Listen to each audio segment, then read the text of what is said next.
विश्वम दर्पण दृश्यमान नगरी तुल्यम निजांतर्गतम पश्यनात्मनि मायया बहिर्बोधभूतम यथा निद्रया यह साक्षात् कुरुते प्रबोध समये स्वात्मानं मे वाद्वयम तस्मै श्री गुरुमूर्तये नम। इदं श्री दक्षिणामूर्तये अशुभानि निराचष्टे तनोति शुभ संतितम स्मृतिमात्रेण यत पुंसाम ब्रह्म तन्मंगलम परम अति कल्याण रूपत्वात् नित्य कल्याण संश्रयात् स्मृतणाम वरदत्वाच ब्रह्म तन्मंगलम विदुः। ओम। पिछली अवस्था हमने बताया, पिछले वीडियो में हमने बताया था क्या कि विश्व तेजस प्राज्ञ, ठीक है, इनके बारे में। अब ये जो अवस्था त्रय है ना, इनका समन्वय कैसे करें? इनका समन्वय हम लोग करते हैं आत्मा में, साक्षी में। कैसे करते हैं ये बताते हैं, ठीक है। कैसे समन्वय होगा? ये विश्व तेजस प्राज्ञ पृथक पृथक नहीं है, एक ही तत्व है, ये समझना पड़ेगा। समझे? जो तीन प्रकार से कहा गया है ना एक एव त्रिधा स्मृता, मांडूक कारिका में बताया गया, ठीक है। जैसे एक ही व्यक्ति पुत्र के सामने पिता है, पिता के सामने पुत्र है और पत्नी के सामने पति है, इसी प्रकार एक ही तुरीय जो ब्रह्म है वो बहिष्प्रज्ञता के कारण विश्व, अंतः प्रज्ञता कारण तेजस और प्रज्ञान घनता कारण प्राज्ञ होता है। जागृत में जो वृत्तियों का आश्रय करके बाह्य विषयों का अनुभव करता है, वही स्वप्न में अपनी स्फुरणाओं को मूर्त करके स्वप्नावस्था का अनुभव करता है। और वही सुषुप्ति में वृत्ति न रहने से सुसुप्ति के अभान और सुख के साक्षी के रूप में स्थित रहता है, ठीक है। जागृत, स्वप्न, सुसुप्ति, इन तीनों स्थानों वाला मैं तुरीय आत्म तत्व ही हूं। इस प्रकार की स्मृति के द्वारा जब आप विचार खोज करने पर मैं तीनों स्थानों से पृथक हूं, एक हूं, शुद्ध हूं, असंग हूं, इस प्रकार आत्मा का एकत्व, शुद्धत्व और असंगत्व सिद्ध होता है, ये अभिप्राय होता है, ठीक है। अवस्थात्रय विवेक की प्रथम शिक्षा क्या है? कि हम देह नहीं है, देह से भिन्न है और संपूर्ण विश्व हमारा स्वरूप है, अर्थात हम विश्व हैं, एक देह के अभिमानी जीव नहीं। दूसरी शिक्षा क्या है? कि हम एक देह में सीमित मन नहीं, विश्व की सारी स्फुरणाएं हमारी हैं और हम तेजस हिरण्यगर्भ हैं, व्यापक हैं। तीसरी शिक्षा है कि हम एक देह में आने जाने वाली सुषुप्ति के सुख के भोक्ता नहीं हैं। समष्टि में जो आनंद है, विश्राम है या समाधि है, सब मुझ प्राज्ञ के द्वारा भाष्य है। तो क्या हुआ? मैं विश्व हूं तो राग द्वेष किससे? अगर मैं तेजस हिरण्यगर्भ हूं तो मतभेद किससे? अगर मैं प्राज्ञ हूं तो अंतःकरण की अवस्था से विशेष से सुख दुख का आग्रह कहाँ? अब आत्मा को देखें तो यही जागृत में है, देखने सुनने छूने वाला आत्मा ही है और जिसको देखा सुना छुआ जा रहा है वो भी आत्मा ही है। स्वप्न में जो स्वप्न देखने वाला है सो आत्मा है और स्वप्न में जो कुछ दिख रहा है वो भी आत्मा है। तो सुसुप्ति में भी आत्मा सुख और अभान का साक्षी है और सुख तथा अभान भी आत्मा ही है। अवस्थाएं बदलती रहती हैं किंतु आत्मा तीनों अवस्थाओं के साक्षी के रूप में विद्यमान रहता है। अतः आत्मा ही तुरीय तत्व है। ये तो ये तुरीय तत्व जागृत, स्वप्न, सुसुप्ति में, विश्व तेजस प्राज्ञ में, ध्याता ध्यान ध्येय में, सत रज तम में, प्रमाता प्रमाण प्रमेय में, अर्थात समग्र त्रिपुटियों में रहता है। इसी का नाम परमात्मा। ये तीनों में है और तीनों में नहीं है। श्रुति में एक दृष्टांत दिया जाता है महामत्स्य का, ठीक है। वृहदारण्योपनिषद में चौथे उसमें एक दृष्टांत दिया गया है। ये उन्होंने बताया उसमें एक दृष्टांत, बहुत बढ़िया दृष्टांत, कि एक बहुत बड़ी मान लो नदी है, उसमें बहुत बड़ा एक मत्स्य, महामत्स्य है। वो कभी धारा में रहता है तो कभी एक किनारे पर या कभी दूसरे किनारे पर रहता है। किनारे पृथक हैं, धारा पृथक है, किंतु मत्स्य जो मछली है, बड़ा मछली है, वो एक है तथा उनसे पृथक है। मत्स्य नदी में पानी से अलग है और दोनों किनारों से भी अलग है, अतः वो धारा और किनारों से असंग है। इसी प्रकार जब एक ही चेतन जागृत, स्वप्न, सुषुप्ति में रहता है तो वो तीनों से पृथक है और तीनों में एक ही है और तीनों से असंग है, ऐसा समझना चाहिए, ठीक है। अब ये असंगता भी दो प्रकार की होती, चलो असंगता बता देते हैं। कैसी असंगता? एक तो दूसरी वस्तु हो और उसमें असंग हो, जैसे जल में कमल, ठीक है, कि जल भी है किंतु जल से कमल असंग है। दूसरे स्वप्न में दृष्टा असंग है, वहां दृश्य मिथ्या है, उस मिथ्या दृश्य का जो अधिष्ठान स्वप्न दृष्टा स्वप्न के दृश्यों की सत्ता न होने से असंग है। समझ गए? इसी प्रकार आत्मा अद्वितीय होने से असंग है, क्योंकि उससे भिन्न कोई सत्ता ही नहीं है। समझ में आया? इस प्रकार अनुसंधान अगर करने से आत्मा की असंगता, ठीक है, का अनुभव होता है। जागृत में स्वप्न और सुसुप्ति का स्मरण होता है। अतः ये स्पष्ट है कि मैं स्वप्न और सुसुप्ति से पृथक हूँ। जागृत को छोड़कर मैं स्वप्न या सुसुप्ति में चला जाता हूँ। अतः मैं जागृत से भी अलग हूँ। तीनों अवस्थाओं की मुझे स्मृति होती है, अतः मैं तीनों अवस्थाओं में उनका साक्षी एक हूँ। ये अनुभव सिद्ध वस्तु हुई। अवस्था त्रय के विवेक से ये बात स्पष्ट हो जाती है कि इन तीनों अवस्थाओं में रहने वाला दृष्टा मैं एक है। इन अवस्थाओं से विलक्षण है, शुद्ध ज्ञान है, परिस्थितियों से असंस्पृष्ट है, शुद्ध है अर्थात असंग है। धर्माधर्म रूप क्रिया, इनके मूल में जो राग द्वेष, इनके फल सुख दुख और इनके कर्तापन भोक्तापन का अभिमान, ये सब जागृत में रहते हैं, स्वप्न में विरूपित हो जाते हैं और सुसुप्ति में रहते ही नहीं। अतः मुझ अवस्थात्रय साक्षी के साथ इनका कोई संबंध नहीं है। अब इसमें एक रहस्य की बात है कि जागृत स्वप्न सुसुप्ति ये तीनों अवस्थाएं आत्मा में कल्पित हैं, ठीक है। इनका अध्यारोप तुरीय आत्मा को समझाने के लिए किया गया। क्या सुसुप्ति अनुभव सिद्ध है? मैं सुख से सोया, ये ज्ञान किसको हुआ? जिसको अनुभव हुआ वो तो सोया नहीं था ना, वरना अनुभव होता किसको? और यदि सो गया था तो सोने के अनुभव की बात मिथ्या हो गई। मिथ्या है। तो जो सो गया था उसने अनुभव नहीं किया, और जिसने अनुभव किया वो सोया नहीं था। सच बात यह है कि जागृत बुद्धि के साथ तदात्म करके बुद्धि की सुसुप्ति हम अपने में आरोपित कर लेते हैं। अब यदि बुद्धि और अनुभव को पृथक कर दें तो बुद्धि सो गई थी, उसे अपने सो जाने की स्मृति नहीं हो सकती, और अनुभव सोया नहीं था। अतः सुसुप्ति स्मृति रूपा नहीं है, अपने में कल्पित आरोपित है। श्रुति कहती है कि दृष्टा की दृष्टि का कभी लोप नहीं होता। समझ के? वृदारण्यक श्रुति बोलती है, क्या बोलती है? नहीं दृष्टिर दृष्टे विपरिलोपो विद्यते अविनाशित्वात्। ठीक है, बृहदारण्यक उपनिषद बोल रहा है, श्रुति बोल रही है।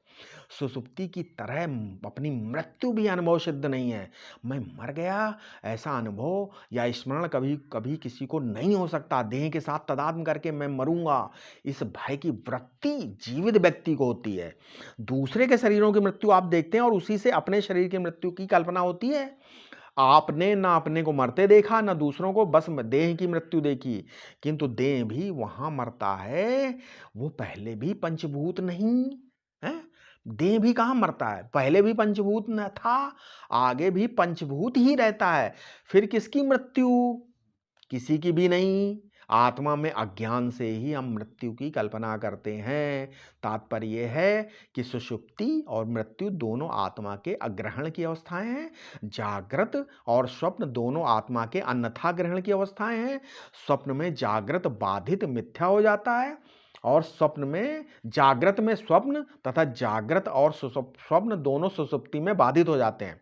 सुसुप्ति स्वरूप में कल्पित है, अतः संपूर्ण प्रपंच चाहे दृश्यमान हो चाहे अदृश्यमान आत्मा में बाधित है, और साक्षी परमार्थ सत्य है। समझ में आ गया? अवस्थाएं आत्मा में कल्पित हैं, क्योंकि जागृत अवस्था में ही विश्व तेजस प्राज्ञ का अनुभव होता है। जागृत में विश्व का स्थान दाहिना नेत्र माना गया है। असल में नेत्र यहां सभी इंद्रियों का उपलक्षण है। ठीक है, समझ गए? दाहिनी आंख में जो पुरुष है वही वैश्वानर है। हम जब इंद्रियों के द्वारा सूर्य चंद्र अग्नि आदि इंद्रियों के आदि देवताओं के सहारे बाहर के विषयों का अनुभव करते हैं तो हमारा हमारा ही नाम विश्व हो जाता है। जब बिना इंद्रियों के मनोराज्य करते हैं, मन में कुछ भी सोच लगते हैं, दिल्ली लंदन कलकत्ता बॉम्बे सिंगापुर, ये जो या कोई वृंदावन के दृश्य देखते हैं तो हम तेजस हो जाते हैं। और जब हम चुप हो जाते हैं, न बाहर देखते हैं न भीतर समाधिस्थ होते हैं, तब हम ही प्राज्ञ हो जाते हैं। विश्व तेजस प्राग से व्यतिरिक्त, और इनमें से जो अन्यस्यूत हम हैं वो हम ही तुरीय तत्व हैं, ये समझना है यहाँ पर। जागृत स्वप्न सुषुप्ति के भोज्य और भोक्ता पृथक पृथक जान पड़ते हैं। जागृत में स्थूल भोग, भोक्ता विश्व, स्वप्न में सूक्ष्म भोग और भोक्ता तेजस, सुषुप्ति में आनंद भोग और भोक्ता प्राज्ञ। किंतु स्थूल सूक्ष्म आनंद नाम के ये तीनों भेदों में विभक्त जो भोज्य है वो एक ही है। इसी प्रकार विश्व तेजस प्राज्ञ नाम के जो भोक्ता हैं वे तीन न होकर एक ही है, और वो मैं हूं। इस प्रकार भोज्य और भोक्ता रूप से अनेक प्रकार से भिन्न हुए इन दोनों को जो जानता है वो भोक्ता हुआ भी लिप्त नहीं होता। ठीक है, अब ये जो है आगे क्या बताना है। अभी जो भोक्ता है वो नहीं होता, क्योंकि समस्त भोज एक ही भोक्ता का भोग है। जैसे अग्नि अपने विषय काष्ठादि को जलाकर भी अपने स्वरूप में सम रहती है, उसी प्रकार दृष्टा भी जागृदादि के भोगों से भोगों को भोग कर अपने स्वरूप में समान बना रहता। अब ये भोग क्या है? शब्द स्पर्श रूप रस गंध, यही भोग है। इंद्रियों में भी यही पंचभूत है, सात्विक तन्मात्र, और वही इनके भोग हैं, तमोगुणी तन्मात्र। इंद्रियों से अपने भोगों का ज्ञान ही होता है। शब्द का ज्ञान शब्द का भोग है, रस का ज्ञान रस का भोग है, उपलब्ध होना ही उपभोक्तत्व है। सच्ची बात तो यह है कि इंद्रियां द्रव्य नहीं देखती, केवल गुण देखती हैं।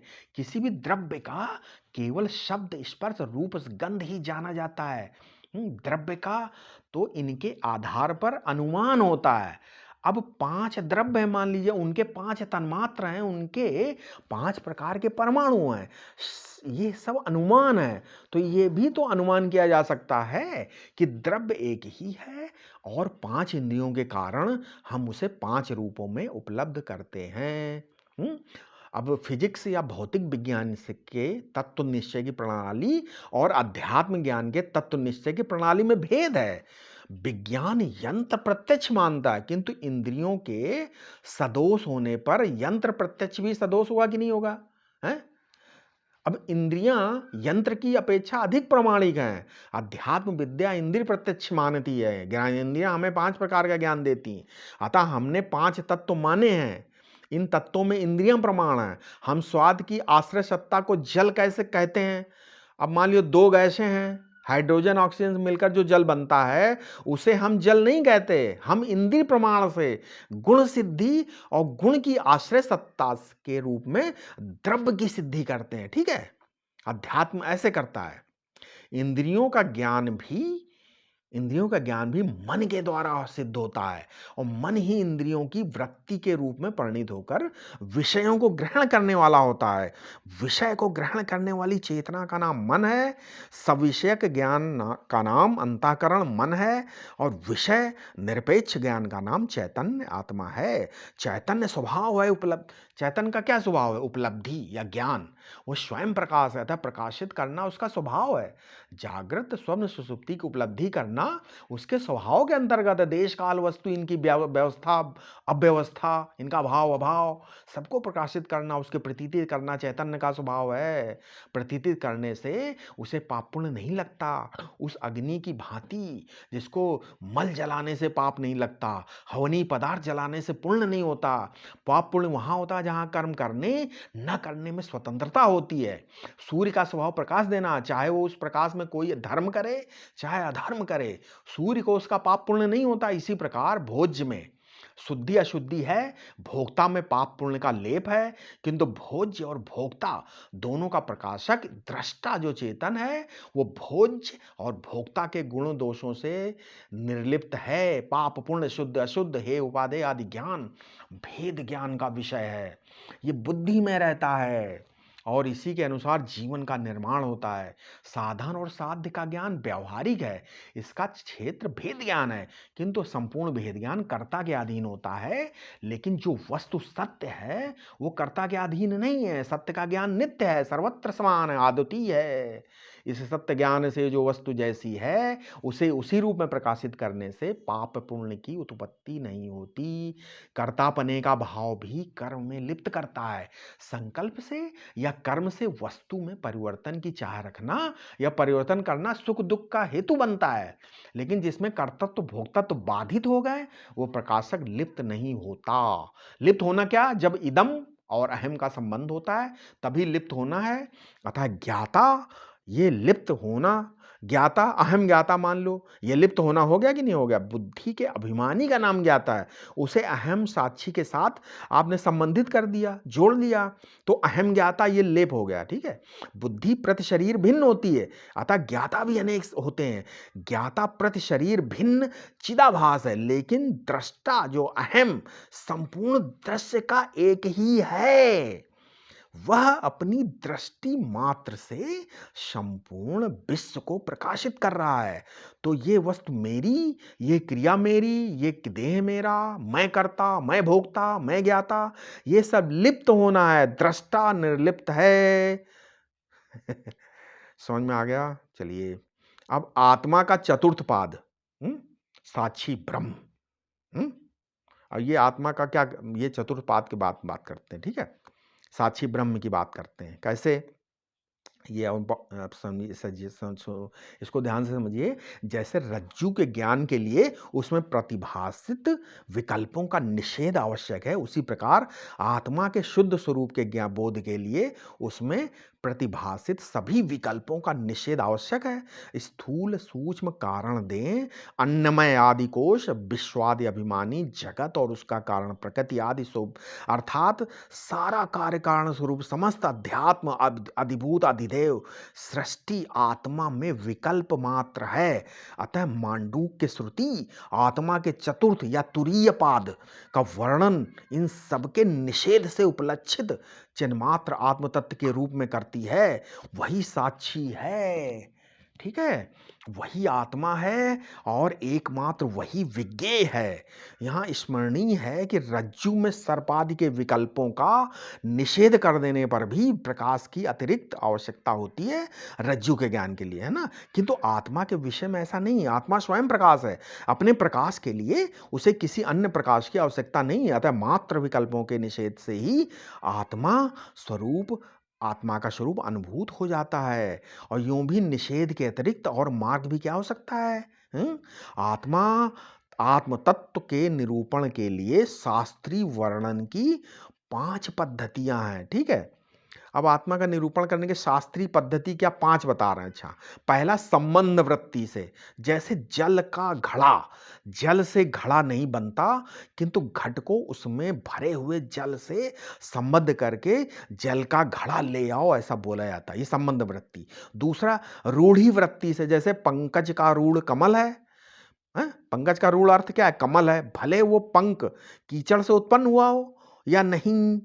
ठीक है, तीसरा क्या है? जाति सामान्य से, जैसे यह मनुष्य है, ये वाक्य में यह व्यक्ति का वर्णन उसकी मनुष्य जाति से किया गया। ठीक है, चौथा क्रियावृत्ति से, जैसे आप बोल सकते हैं कि क्या, जैसे सोहन ड्राइवर है और लक्ष्मण कवि है, तो जो आदमी जो कार्य करता है उस कार्य से वर्णन है। ठीक है, अब पांचवा जो है गुण वृत्ति से है, जैसे लाल फूल या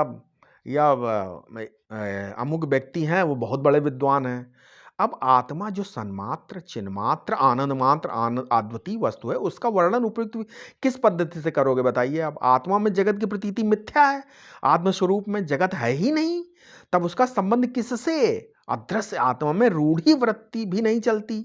आत्मा में तो कोई उपाधि नहीं है, तो जगत की जाति के द्वारा भी वर्णन नहीं कर सकते। अकर्ता आत्मा में क्रियावृत्ति भी नहीं, और निर्गुण आत्मा में गुणवृत्ति भी नहीं हो सकती। असल में आत्मा तो विश्व तेजस प्राज्ञ के रूप में प्रकट ही है, किंतु इसमें इनमें जो भी परछिन्न भाव होने से इनकी ब्रह्मता अज्ञात है।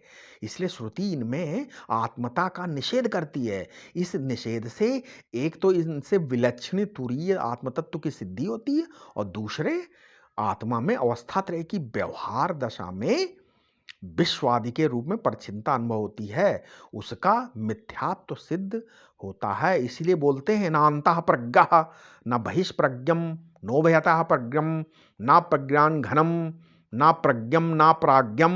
ठीक है, ठीक है। इसीलिए बोलते हैं, मांडू की श्रुति बोलती है प्रपंचोपशमम शांतम शिवम अद्वैतम चतुर्थम चतुर्थम मन्नते सा आत्मा सा विज्ञेय। आत्मा अंता प्रज्ञ नहीं है अर्थात तेजस से विलक्षण है, वो बहिष्प्रज्ञ नहीं है, अतः वो विश्व से विलक्षण है, वो उभय प्रज्ञ भी नहीं है। माने आत्मा जागृत और स्वप्न की किसी मध्यावस्था का अभिमानी भी नहीं है, वो प्रज्ञान घन भी नहीं है, अतः अर्थात आत्मा प्राज्ञ से भी विलक्षण है। आत्मा ना तो प्रज्ञ है और ना अप्रज्ञ है, अर्थात आत्मा प्रमाता नहीं है, प्रमाता से विलक्षण है, और अचेतन जड़ या शून्य भी नहीं है। विश्व तेजस प्राज्ञ प्रमाता कर्ता भोक्ता जो चैतन्य आत्मा के विलास हैं, चाहे वो व्यष्टिक हो चाहे समष्टि के, सब में जो चैतन्य है उसी का नाम आत्मा है। ये सब आत्मा से अभिन्न है, किंतु आत्मा इन सबसे विलक्षण है, इनका परमार्थ शुद्ध स्वरूप है। उसी में से ये सब व्यवहारता विकल्पित हैं। आत्मा दृश्य नहीं हो सकता, अदृश्यम, क्योंकि वह सर्व का दृष्टा है। इसलिए दर्शन अदर्शन दोनों अवस्थाओं में विद्यमान। वो व्यष्टि या समष्टि व्यवहार करता नहीं, परंतु व्यवहार की प्रत्येक अवस्था में विद्यमान है। अव्यवहार्यम, वो कर्मेंद्रियों ज्ञानेंद्रियों का ग्रहण नहीं किया जा सकता, ठीक है, किंतु उनके समस्त व्यापारों के पीछे वही विद्यमान है। अग्राहम, वो सबसे विलक्षण है, बस यही उसका लक्षण है। क्यों? कोई लक्षण उसका पूर्ण बोध करा नहीं सकता, क्योंकि लक्षण से तो परिच्छिन्न पदार्थ का बोध हो सकता है, इसलिए उसको अलक्षणम बोलते हैं। अलक्षणम, आत्मा अवांग मनस गोचर है, इसलिए वो अचिंत्यम है, किसी शब्द या वृत्ति से उसका वर्णन नहीं हो सकता, इसलिए वह अव्यपदेश्यम है। शब्द या वृत्ति तो परिच्छिन्न का ही ज्ञान कराते हैं, आत्मा वृत्ति नहीं, वृत्ति का सार ज्ञान है। अतः प्रत्यय सार है। जगदादि पदार्थों में जो एक अव्यवचारी अहम वृत्ति है, वही साक्षी आत्मा के अनुसंधान का स्थान है। इसी से आत्मा को एकात्म प्रत्ययसार कहा है। अतः अथवा जगत के कारणत्व के अनुसंधान के रूप में जो ईश्वराकार वृत्ति बनती है, वो वृत्ति ही जिसका सार है, वह एकात्म प्रत्ययसार है। ठीक है, अथवा उपयुक्त दोनों वृत्तियों के विषय में मान लो साक्षी और ईश्वर की एकत्व बोधक जो महावाक्य जन्य ब्रह्माकार वृत्ति है, वो वृत्ति ही जिस आत्मा के विषय में सार अर्थात प्रमाण है, उस आत्मा का नाम एकात्म प्रत्यय सार है। पुनः आत्मा में प्रपंच का उपशम है, इसलिए उसको बोलते हैं प्रपंचोपशमम, अर्थात जागृदादि अवस्थाएं उनके पदार्थों का आत्मा में अभाव है। दूसरे शब्दों में आत्मा प्रपंच के अभाव का अधिकरण है, अतः आत्मा में प्रपंच मिथ्या प्रतिमान है। आत्मा शांत है, अतः निर्विकार कूटस्थ एवं निष्क्रिय है। आत्मा ही परम प्रेमास्पद होने से शिव है, वह भेद विकल्प से रहित अद्वैत रूप है, वह जागृदादि रूप पादत्रय से विलक्षण होने के कारण चतुर्थ तुरीय है। ऐसा जो सर्व निषेधाधिष्ठान चिन्मात्र शास्त्री है, ऐसा जो सर्व निषेधाधिष्ठान चिन्मात्र साक्षी है, वही आत्मा है, वही जानने योग्य, वही ब्रह्म है, वही सब है। इसीलिए मांडूक श्रुति बोलती है सर्वम यो तद ब्रह्म, अहम आत्मा ब्रह्म, स्वयं आत्मा चतुष्पाद। अहम आत्मा ब्रह्म, ये जो अयम आत्मा ब्रह्म है, इसका विवेचन जब महावाक्यों का महावाक्य हम बताएंगे क्या है, तो उसमें हम आपको बताएंगे। ठीक है, समझ में आ गया इतना? अभी चलिए थोड़ा बता देते हैं और अहमर्थ। अब आगे हम बताते हैं जो अहमर्थ है या जो एवं शुद्ध साक्षी है। अब ये तुम पदार्थ का विवेक करते हैं यहाँ पर। ठीक है, अहमर्थ या जो शुद्ध साक्षी है ना, तुम पदार्थ, उसका विवेक करते हैं। क्या है जो अहमर्थ या एवं संविदात्मा या साक्षी, वो क्या है? वेदांत में जो वेदांत में कर्त कर्म विरोध प्रसिद्ध है। ठीक है, बता चुके हम पहले, जो कर्ता है वो कर्म नहीं हो सकता, जो कर्म है वो कर्ता नहीं हो सकता। जो नियम कर्म के क्षेत्र में है, वही नियम ज्ञान के क्षेत्र में भी है। जो ज्ञाता है वो ज्ञेय नहीं हो सकता, और जो ज्ञेय है वो ज्ञाता नहीं हो सकता। ज्ञाता ज्ञेय से न्यारा होता है। ज्ञान क्रिया का आश्रय ज्ञाता है, उसका करण ज्ञान है और उसका विषय ज्ञेय है। ज्ञाता ज्ञान और ज्ञेय की त्रिपुटी के द्वारा ही प्रत्येक ज्ञान होता है। प्रमाता, प्रमाण और प्रमेय क्रमशः ज्ञाता, ज्ञान और ज्ञेय के ही नाम हैं। असल में अपने ज्ञान के ही ये तीन विभाग हो जाते हैं: ज्ञेय विषय, ज्ञानाकार वृत्ति और अहम ज्ञाता अहम। अब ये स्पष्ट मालूम पड़ता है कि प्रमाता मैं, प्रमेय और प्रमाण दोनों से विलक्षण हूं, ये पता चलता है। प्रमेय और प्रमाण दोनों इदंता भासती है और प्रमाता में अहमता अथवा अनिदंतता भासती है। ठीक है, मैं विषय और वृत्ति दोनों से तो अलग भासता है, किंतु प्रमाता से अलग मैं नहीं भासता। तिस पर भी मैं अनेक रूप तो भासता ही है। कभी मैं पापी भासता हूं, कभी पुण्यात्मा, कभी रोगी, कभी रागी और कभी विरागी, कभी सुखी, कभी दुखी। मैं में जो ये अनेक रूपता भासती है, वो बिना अहम और इदम के मिश्रण हुए नहीं भास सकती। अहम और इदम दोनों के समाहार से, दोनों के मिश्रण से ये ग्रंथि भास रही है। ये भासमान अहम ना अहम, न केवल अहम है और न केवल इदम। ठीक है, सामान्य जनों के लिए यही भासमान अहम और उनके अहम पद का अर्थ है अथवा अहमर्थ है।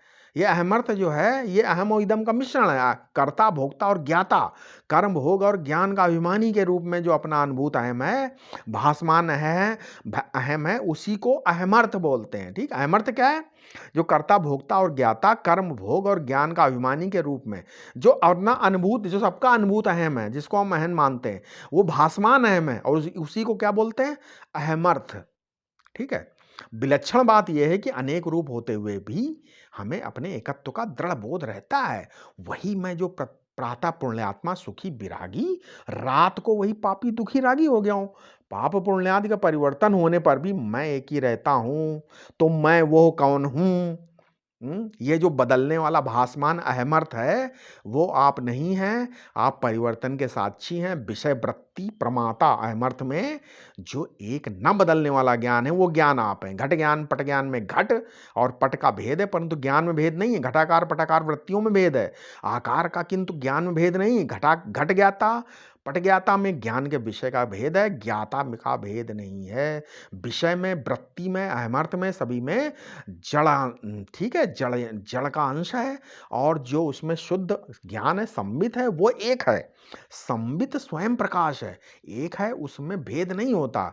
यदि ऐसा कह दो कि अहमर्थ है जो, वही संबित है, तो यहां भी अहमर्थ में जो बदलने वाला जड़ अंश है, ठीक है, जड़ का अंश है, उसका और संबित का विवेक अपेक्षित है। यदि आप बदलने वाला जड़यांश होते तो आपको अपने बदलने का बोध भी कैसे हो सकता है?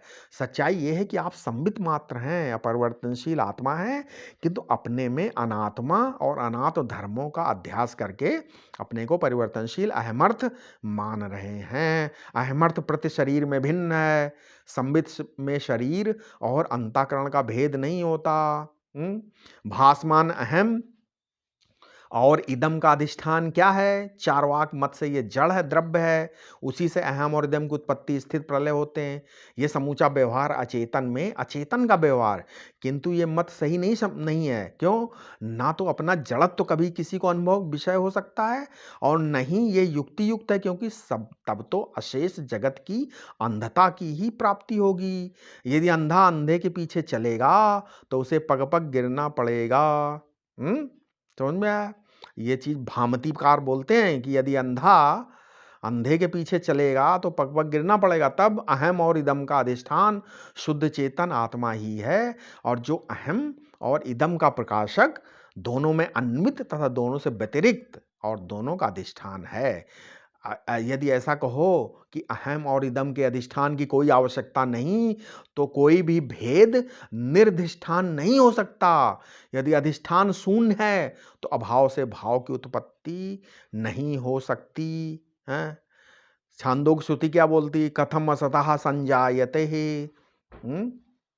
ठीक है, तो अब ये यदि अधिष्ठान जड़ है तो जगद अंधत्व की स्थिति प्राप्त हो गई। यदि अहम का अधिष्ठान अहम को और इदम का अधिष्ठान इदम को माने तो ये कथन आत्माश्रय से दोषित हो जाएगा। यदि अहम को इदम का और इदम को अहम का अधिष्ठान मानो तो अन्याश्रय दोष होगा, और यदि दोनों का अधिष्ठान दोनों नितांत भिन्न कोई तीसरा मानो, अहम या इदम माने, तो चौथा मानना पड़ेगा, अंत में अनवस्था दोष हो जाएगा। ठीक है, इस प्रकार अहम और इदम का एक अधिष्ठान चेतन ही सिद्ध होता है, और चेतन संबित मैं से भिन्न नहीं हो सकता। अतः अहमर्थ से विलक्षण संबित जो अहमर्थ वृत्ति और विषय का प्रकाशक है और इनसे अनवच्छिन्न है, वही इनका अधिष्ठान शेष रहता है। अभी संबित कभी लीन और कभी प्रकट नहीं होती, क्योंकि ऐसा कहना वदतो व्याघात दोष हो जाएगा। संबित लीन और प्रकट नहीं होती, लय और प्रकाट्य संबित में होते हैं। ज्ञान के बिना इनका अनुभव नहीं हो सकता। लीन और प्रकट होने वाले विकल्प जितने भी विषय वृत्ति अहमर्थ हैं, संबित नहीं है। संबित एक ऐसा अनंत ज्ञान है जिसमें न आना है न जाना है, किंतु जो वस्तुओं के आने जाने का प्रकाशक है, जिसमें न फैलना है न सिकुड़ना है, हैं? किंतु जिसके द्वारा फैलने सिकुड़ने का ज्ञान होता है, जिसमें न बाहर है न भीतर, न जन्म है न मृत्यु, न अब है न तब, ये सब क्या है? ये एक ऐसा अनंत ज्ञान है जो विषय है न विषयी है न वृत्ति, अर्थात जो अपना आपका परिच्छिन्न अहमर्थ नहीं है। वो अनंत ज्ञान कोई स्वयं नहीं, आप हैं। आप ऐसे सुंदर हैं जिसमें सारी सुंदरता कल्पित, आप ऐसे मधुर हैं जिसमें सारी मिठास समष्टि कल्पित है, आप ऐसे सत्य हैं जिसमें संसार के संपूर्ण सत्य बिना भासते हुए ही भासते हैं। सारे सत्य बिना हुए ही भासते हैं, जिसमें सारे सत्य मिथ्या हो जाते हैं, जिसमें जड़ता और चेतनता का कोई भेद नहीं। ऐसा है आपका आत्मस्वरूप, संबित स्वरूप। विषय अनेक भासते हैं और उनका भेद भी भासता है। विषय अनिर्वचनीय है, उनका भेद भी अनिर्वचनीय है। वृत्तियां अनेक भासती हैं, उनके विषय अनेक होते हैं, उनका आश्रय भिन्न होता है। पहले वे नहीं थी, होकर के होती हैं, बाद में नहीं रहती। पारिभाषिक शब्दों में क्या है? वृत्तिया साश्रया सा विषया सा विषयिका, प्राग भाव प्रतियोगिनी एवं प्रत्यंस्वा भाव प्रतियोगिनी होती हैं, तथा वे परस्पर भिन्न होती हैं। साथ ही अपने को प्रकट करने के लिए उन्हें अखंड संबित की भी अपेक्षा होती है। उधर अहमर्थ भी सविषयक ही प्रतीत प्रकाशित होता है। वस्तुतः अहमर्थ में वृत्तित्व विषयत्व दोनों आरोपित हैं। ठीक है, कर्म भोग और ज्ञान के विषयों और उनकी वृत्तियों के धर्मों का अपने ऊपर अध्यारोप किए बिना आप अपने शुद्ध अहम का कोई भी भासमान रूप या अहमर्थ अनुभव में नहीं आ सकता। संबित प्रकाश है, प्रकाशक है, और अहमर्थ प्रकाश से है।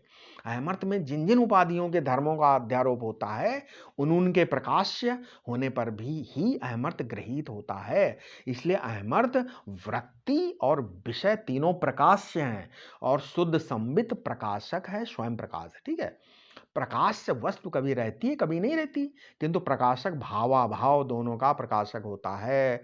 अतः प्रकाश बाधित मिथ्या है और संबित बाधित। ठीक है, चलिए अब इसके आगे हम अगले वीडियो में आपको बताते हैं। ठीक है, समझ में आ रहा है? आएगा, इनको आप पढ़िए बार बार। अच्छा, आप जो है पूरी सब समझ में आ जाएंगे, और इनका प्रैक्टिकल भी करिए।